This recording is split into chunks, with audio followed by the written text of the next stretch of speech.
Praise the Lord. आप सबको जय मसीह की। मैं परमेश्वर का धन्यवाद देता हूं आज की सुबह दिखाने के लिए। एक और दिन परमेश्वर ने हम सबके जीवन में जोड़ दिया। हम परमेश्वर को कोटि कोटि धन्यवाद दें। एक नया संदेश लेकर मैं आपका दोस्त पास्टर राज मसीह आपके सम्मुख उपस्थित हूं और आप देख रहे हैं मेरा यूट्यूब चैनल जिसका नाम है ब्रदर राज मसीह। मैं आपसे गुजारिश करता हूं एक बार फिर से कि मेरे इस चैनल को सब्सक्राइब कीजिए, बेल आइकन को दबाइए ताकि नोटिफिकेशन आपके पास पहुंचे, नया वीडियो नई जानकारी बिना व्यवधान के आपके पास पहुंच जाए। मेरे वीडियोस को लाइक कीजिए और शेयर कीजिए और कमेंट्स बॉक्स में आकर मुझसे ज़रूर बातचीत कीजिए। Praise the Lord. आज का संदेश जो है वो परमेश्वर के व्यवहार के ऊपर है, क्योंकि एक भाई हैं जो मेरे सब्सक्राइबर हैं, उनका नाम है जगदीश कसोटिया। उन्होंने कल एक मैसेज किया था यूट्यूब पर, इसी पर मेरे जो वीडियोस पर, और उन्होंने एक सवाल किया था कि भजन संहिता 55 अध्याय के पहले पद में लिखा है, हे परमेश्वर मेरी प्रार्थना की ओर कान लगा और मेरी गिड़गिड़ाहट से मुंह ना मोड़। ये लिख के उन्होंने पूछा क्या परमेश्वर लापरवाह हो गया है? क्या परमेश्वर लापरवाह है कि उससे ऐसी बात की जा रही है? तो आज इसी विषय पर बातचीत करेंगे। ये कन्फ्यूज़न है भाई का कि परमेश्वर लापरवाह है या चिंता करता है हमारी, या हमारी परवाह करता है। परवाह करने का मतलब है चिंता करना, तो लापरवाह का मतलब हो जाता है हमारी चिंता ना करने वाला। तो आज इस विषय पर बातचीत करेंगे और देखेंगे कि परमेश्वर का वचन हमें इस विषय में क्या समझाता है। तो बने रहिएगा मेरे साथ, पूरा संदेश सुनिए और इसे शेयर भी कीजिए ताकि और भी लोग इस बात को जानें और इस भ्रम में ना रहें कि परमेश्वर लापरवाह है। Praise the Lord. ट्रूपर्स में आज का सवाल है कि मरियम के पास कौन सा स्वर्गदूत भेजा गया था? कौन सा स्वर्गदूत भेजा गया था? ये सवाल मैं इसलिए पूछ रहा हूँ क्योंकि आज छठा महीना शुरू हो गया है और छठे महीने में ही एक स्वर्गदूत, नाम नहीं बताऊंगा, नाम आपको बताना है, मरियम के पास भेजा गया था। तो जानते हैं तो कमेंट्स में लिख दीजिए, नहीं तो डिस्क्रिप्शन में आपको इस सवाल का जवाब मिल जाएगा। Praise the Lord. आइए एक छोटी सी प्रार्थना करके आज के वचन को शुरू करेंगे। प्रभु जी मैं धन्यवाद देता हूँ आज की सुबह दिखाने के लिए और विनती करता हूँ प्रभु जी आज के वचन को भी शेयर करने में मेरी मदद सहायता कर। मेरे होठों को, मेरे दिल दिमाग को छूकर ब्लेस कर। मेरी आत्मा और मेरा शरीर तेरे ही कब्जे में रहे ताकि बोलने वाला मनुष्य नहीं बल्कि तेरा आत्मा हो। जो भी गुड़ भेद की बातें इस वचन में छिपी है वो हम पे प्रकट करना प्रभु, ताकि प्रभु जी हम उन बातों को जाने और अपने जीवन को उसी के अनुसार गुजारने का प्रयास कर सकें। प्रभु जी आज के वचन को सुनने के लिए कान ग्रहण करने वाले हृदय और समझने के लिए बुद्धि दे। बहुत से लोग हैं प्रभु जी जो तेरे बच्चे हैं मेरे परमेश्वर, वो यूट्यूब पर प्रभु जी इन वीडियोस में प्रभु जी कमेंट्स में अपनी बहुत सारे प्रेयर रिक्वेस्ट भेजते हैं मेरे परमेश्वर। तो मैं उन सभी के लिए विनती करता हूं प्रभु जी, हम उनके लिए रेगुलर प्रार्थना कर रहे हैं मेरे प्रभु। लेकिन आज प्रभु जी मैं एक बार फिर से इस प्लेटफॉर्म पे प्रभु जी मैं प्रार्थना करता हूं प्रभु, हर एक की दुख, बीमारियां, चिंता, परेशानियां, दुख, तकलीफें, लड़ाई झगड़े, तफरके, मनमुटाव, बांझपन, कर्जा, नशा, बेरोजगारी, कमी घटियां, बुरी बीमारियां, तलाक की समस्या हर एक घर से दूर कर दे। अपने बच्चों की परेशानियों को देख, चिंताओं को देख प्रभु, और उनके जीवन में अद्भुत और बड़े काम कर। जो लोग खो गए हैं उनको अपनी निगरानी में लेकर आ ताकि प्रभु जी उन घरों में भी आनंद मनाया जाए। धन्यवाद देता हूँ प्रभु, तूने मेरी प्रार्थना को सुन लिया। यीशु नासरी के नाम से मांगता हूँ, आमीन। Praise the Lord. तो आइए आज के संदेश को शुरू करेंगे। संदेश है क्या परमेश्वर लापरवाह है? बहुत बड़ा सवाल पूछ लिया भाई ने और इस सवाल का जवाब हमें बाइबल ही देती है, क्योंकि मैं तो आपको बार बार बताता हूँ कि बाइबल एक सच्ची पुस्तक है और इसी सच को फैलाने की जिद है हम लोगों को। और बाइबल हमें बताती है, एक एक सवाल का जवाब देती है। कोई सा भी सवाल हो, संसारिक हो, आत्मिक हो, सामाजिक हो, कोई सा भी सवाल हो, उसका जवाब बाइबल हमको देती है। एक सवाल है आज, क्या परमेश्वर लापरवाह हो गया है? तो आइए सबसे पहले हम उसी वचन को पढ़ेंगे जो भाई ने कोड किया है अपने सवाल में। भजन संहिता 55 अध्याय उसका 1 पद, 1 और 2 पद पढ़ेंगे हम। यहाँ लिखा है, हे परमेश्वर मेरी प्रार्थना की ओर कान लगा और मेरी गिड़गिड़ाहट से मुंह ना मोड़। मेरी ओर ध्यान देकर मुझे उत्तर दे। मैं चिंता के मारे छटपटाता हूँ और व्याकुल रहता हूँ। ये एक प्रार्थना है, ये सिर्फ कहा नहीं जा रहा, ये एक प्रार्थना है। जब हम प्रार्थना को शुरू करते हैं तब इसी प्रकार से हम कहते हैं, प्रभु तू हमारी प्रार्थना की ओर ध्यान दे, हमारी प्रार्थना को सुन, प्रार्थना का जवाब दे। और पूरी प्रार्थना करने के बाद हम आमीन बोलते हैं। लेकिन सवाल जो है वो बड़ा विकट है और वो ऐसा सवाल है जो हम परमेश्वर के लिए ऐसे शब्दों को यूज़ नहीं कर सकते। क्योंकि परमेश्वर जो है वो बहुत महान चीज़ है, बहुत महान शख्सियत है। परमेश्वर के प्रति हम कोई भी छोटा शब्द यूज नहीं कर सकते। ऐसे शब्द जो हैं वो परमेश्वर के लिए नहीं है। लापरवाह हो गया, बहुत से लोग कहते हैं परमेश्वर बहुत चालाक है, परमेश्वर इस तरह से काम करता है, परमेश्वर लापरवाह हो गया है, परमेश्वर ध्यान नहीं देता। इस तरह के शब्द हम एक उस शख्सियत के लिए यूज करते हैं जिसने सारी सृष्टि की रचना की है। तो ऐसे शब्दों का प्रयोग करके हम क्या करते हैं, परमेश्वर को रीस दिलाते हैं। क्योंकि परमेश्वर के विषय में जो मैं आज आपको बात बताने जा रहा हूँ, जब आप उन बातों को जानेंगे, और भाई जगदीश कासोटिया, मैं आपके लिए भी कहता हूँ कि आप ऐसे शब्दों का प्रयोग ना करें, क्योंकि ऐसे शब्द हम परमेश्वर के लिए प्रयोग नहीं कर सकते। क्योंकि मैं आपको एक बात बता देना चाहता हूँ कि जहाँ पर भी वचन में आया है कि परमेश्वर का राज्य, लेकिन बहुत जगह आया है स्वर्ग का राज्य। तो स्वर्ग का राज्य नहीं है, वो शब्द है परमेश्वर का राज्य। तो यहूदी लोग इतने परमेश्वर को इतना पवित्र मानते हैं कि वो अपने जुबान से परमेश्वर का नाम लेने से भी डरते हैं, इसलिए वो कहते हैं स्वर्ग का राज्य। तो यहाँ पर आप कहते हैं कि परमेश्वर लापरवाह हो गया है। नहीं, अगर परमेश्वर लापरवाह हो जाता तो पता है क्या होता। देखेंगे मलाकी की पुस्तक 3 अध्याय और उसका 6 पद। मलाकी की पुस्तक 3 अध्याय और उसके 6 पद को देखेंगे, क्या लिखा है वहां पर। यहाँ लिखा है, क्योंकि मैं यहोवा बदलता नहीं, इसी कारण हे याकूब की संतान तुम नाश न हुए। परमेश्वर कभी नहीं बदलता। जैसा परमेश्वर पहले था, परमेश्वर आज भी वैसा ही है। परमेश्वर कभी नहीं बदलता। अगर वो बदल जाए तो लिखा है कि तुम नाश नहीं हुए। लिखा है, क्योंकि मैं यहोवा बदलता नहीं, इसी कारण हे याकूब की संतान तुम नाश नहीं हुए।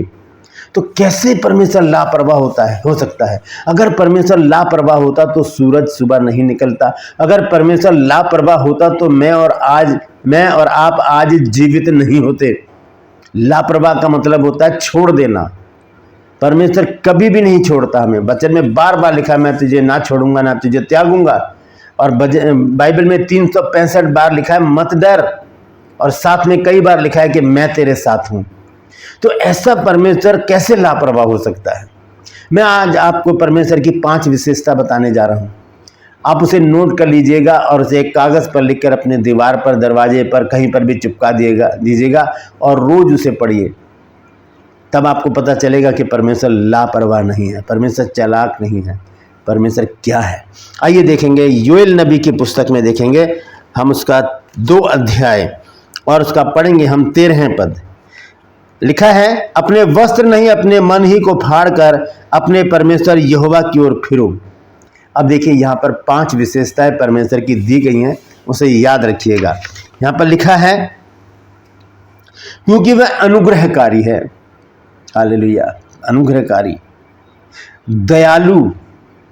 दूसरी बात, तीसरी बात है विलंब से क्रोध करने वाला, यानी कि बहुत देर में क्रोध करता है वो। जैसे कल का वचन मैंने दिया था कि बुरे काम के दंड की आज्ञा फुर्ती से नहीं दी जाती, इसलिए मनुष्य का मन बुरे काम की इच्छा से भरा रहता है, क्योंकि परमेश्वर विलंब से क्रोध करता है, मौके देता है परमेश्वर। तो यहाँ लिखा है, तीसरी बात लिखी है कि वो विलंब से क्रोध करने वाला है। चौथी बात लिखी है वो करुणा निधान है। और 5वीं बात लिखी है कि दुख देकर पछताने हारा है। ये 5 विशेषताएं हैं परमेश्वर के अंदर जो इसी आयत में लिखी हैं, और बहुत सारी विशेषताएं हैं। अगर हम पूरी बाइबल पढ़ेंगे तो बहुत सारी विशेषताएं, उसका जो परमेश्वर की जो विशेषताएं हैं वो हमें मिलेंगी। ऐसी बातें हमारे दिमाग में नहीं आएंगी कि परमेश्वर लापरवाह हो गए, क्योंकि भजन संहिता 55 एक प्रार्थना है, प्रार्थना की शुरुआत है। हम ऐसे ही प्रार्थना करते हैं, परमेश्वर तू मुझे देख, परमेश्वर तू मेरी प्रार्थना को सुन। अगर हम ऐसे कह रहे हैं परमेश्वर मेरी प्रार्थना को सुन, तो इसका मतलब कोई परमेश्वर क्या बहरा हो गया? नहीं। देखिए यशाया 55 अध्याय में क्या लिखा है। यशाया 59 अध्याय, यहाँ लिखा, सुनो यहोवा का हाथ ऐसा छोटा नहीं हो गया कि उद्धार न कर सके, और न वह ऐसा बहरा हो गया है कि सुन ना सके। परमेश्वर ने अपने विषय में खुद कह रहा है, मैं बहरा नहीं हूँ, मेरे हाथ छोटे नहीं है, मैं काम करता हूँ तुम्हारे जीवन में।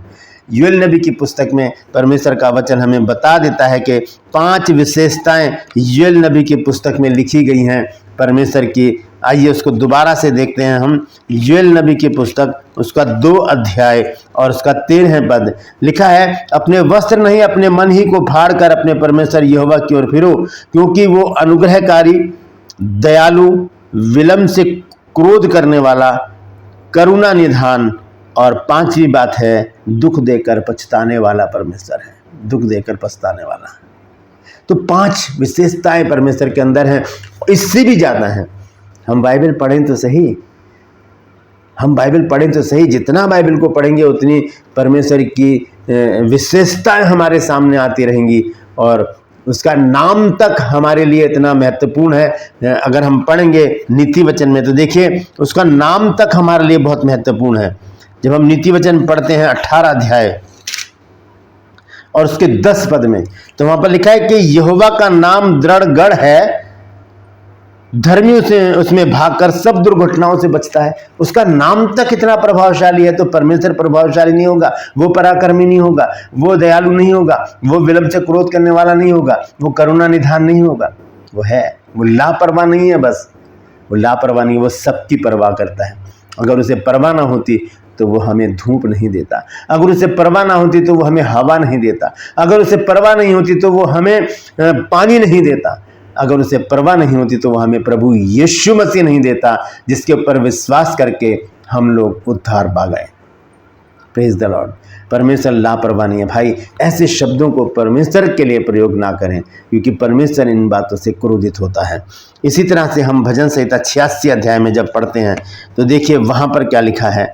मैं पढ़ूंगा 15 पद में क्या लिखा है, परंतु प्रभु तू दयालु और अनुग्रहकारी ईश्वर है, तू विलंब से कोप करने वाला और अति करुणामय है, अति करुणामय है। और 10 पद में क्या लिखा है, क्योंकि तू महान और आश्चर्य कर्म करने वाला है, केवल तू ही परमेश्वर है।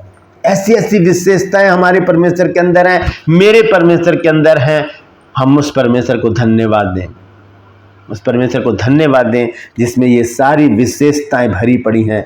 वो कहता है कि परमेश्वर दयालु है, अनुग्रहकारी है, विलंब से क्रोध करने वाला है, दुख देकर पछताने वाला है, करुणा निधान है। ये 5 विशेषताएं तो मैंने आपको बता दी। आपको अगर कोई विशेषता दिखती है तो उसे कमेंट्स में ज़रूर लिखिए और लिखिए कि परमेश्वर ये भी है।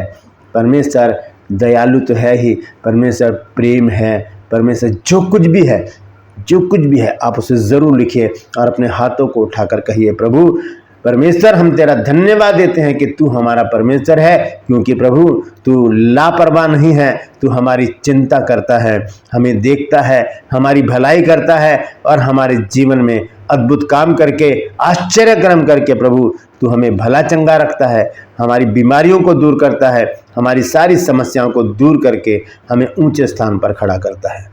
धन्यवाद प्रभु तेरी इस महानता के लिए, प्रभु यीशु के नाम से मांगते हैं, आमीन।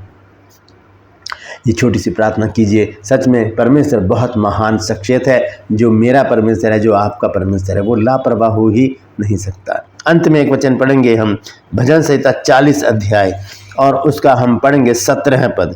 देखिए यहाँ पर क्या लिखा है, लिखा है, मैं तो दीन और दरिद्र हूं तो भी प्रभु मेरी चिंता करता है। कैसे लापरवाह हो सकता है? यही वचन तो दाऊद ने लिखा है 55 में, और यहाँ पर भी दाऊद लिखता है कि मैं तो दीन और दरिद्र हूँ तो भी तू मेरी चिंता करता है, तू मेरा सहायक और छुड़ाने वाला है, हे मेरे परमेश्वर विलंब ना कर। हालेलुया। वो सहायक भी है, छुड़ाने वाला भी है, अति करुणामय है, दयालु है, विलंब से क्रोध करने वाला है, करुणा निदान है और दुख देकर पछताने वाला परमेश्वर है। वो कैसे लापरवाह हो सकता है भाई?